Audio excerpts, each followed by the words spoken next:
மெய்யப்பன் தேசிய கீதத்தை முன்வைத்து ஒரு சர்ச்சை கடந்த 2 வருஷமா நடந்துட்டு இருக்கு. ஆளுநர் உரை 3 வருஷமா சர்ச்சை ஆயிட்டு இருக்கு. இதுக்கு பின்னாடி வேற ஏதாவது அரசியல் காரணம் இருக்கா? முதல்வர் சம்பந்தமான ஆளுநர் ஆர்.என். ரவியோட ட்வீட்ல இதுக்கு முந்தின ட்வீட் எல்லாத்துலேயுமே ஹானரபிள் சீஃப் மினிஸ்டர் அப்படின்னு அட்ரஸ் பண்ணப்பட்டிருக்கு. ஆனால் நேற்றைய ட்வீட்ல திரு M.K. ஸ்டாலின். ஸோ தமிழ்நாடு மக்களால் தேர்ந்தெடுக்கப்பட்ட ஒரு முதலமைச்சருக்கு தர வேண்டிய உரிய மரியாதையை ஆளுநர் தர மறுக்கிறாரா?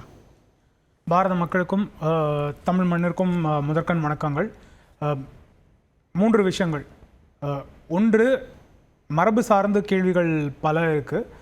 மரபு என்பது 1947 91 வரைக்கும் இருந்ததா, இல்லை 91 இன்றைக்கி வரைக்கும் இருக்கிறதா, இல்லை 91 புதிதாக ஆரம்பித்தது அன்னைக்கு என்னெல்லாம் ஃபாலோ பண்ணணுமோ அதை இன்றைக்கி வரைக்கும் ஃபாலோ பண்ணணும் அப்படின்றது மரபா, இல்லை சித்திரை முதல் நாள் இல்லாமல் தை திருநாள் தான் திடீர்னு நம்ம புது வருஷமாக கொண்டாடணும் அப்படின்னு 1000 ஆண்டுகளா இல்லை அதற்கும் மேலாக ஒருத்தர் சொல்வதை ஏற்றுக்கொள்வதா, மக்களால் 6 கோடி மக்களால் தேர்ந்தெடுக்கப்பட்ட பிரதிநிதிகள் சொல்வதை ஏற்றுக்கொள்வதா? இல்லை, மரபை பொறுத்த வரைக்கும் பிரதிநிதிகளுக்கு எந்த ரோலும் கிடையாது.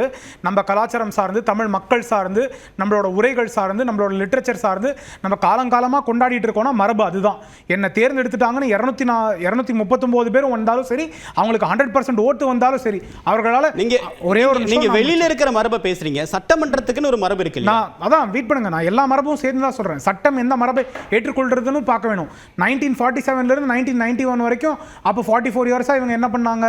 44 இயர்ஸாக இவங்க எதையுமே கொண்டாடலை. இன்ஃபேக்ட் 1962 இவங்க மெஜாரிட்டி டைம் இவங்க தான் ரூலிங்ல இருந்திருக்காங்க. அப்போ இவங்க எதையும் கொண்டாடலை. ஒன்று பாலச்சந்திரன் குறுக்கிட விரும்புறாரு சார், சுருக்கமா. இல்லை, 1991 ஆண்டிலிருந்து 2024 வரைக்கும் நமக்கு மொத்தம் 34 ஆண்டுகள் ஆகுது. இந்த 34 ஆண்டுகளில் ஃபாலோ பண்ணது மரபு இல்லையா? சரிதான். ஆனால் 1991 நேஷனல் ஆந்தம் தேசிய கீதமும் பாடப்படுகிறது, தமிழ் தாய் வாழ்த்தும் பாடப்படுகிறது. பல ஆண்டுகள் பல முறை தொடர்ந்து அது பாடப்பட்டு வருகிறது. அப்போ என்னைக்கு இவங்க மரபை பிரேக் பண்ணாங்க? அப்போ ஆரம்பிச்சுட்டு இவங்க என்னைக்கு வேணால் விட்டுறலாம் அப்படின்னா அது மரபா அப்படின்ற அந்த ஒரு கேள்வி ஒன்று. இரண்டாவது விஷயம், அதுக்கு அடுத்தது ஏன் ஆளுநர் முன்னாடியே பாடணும்னு சொல்றாரு? அதுக்கான காரணம் என்ன? ஏன் முன்பாகவே பாட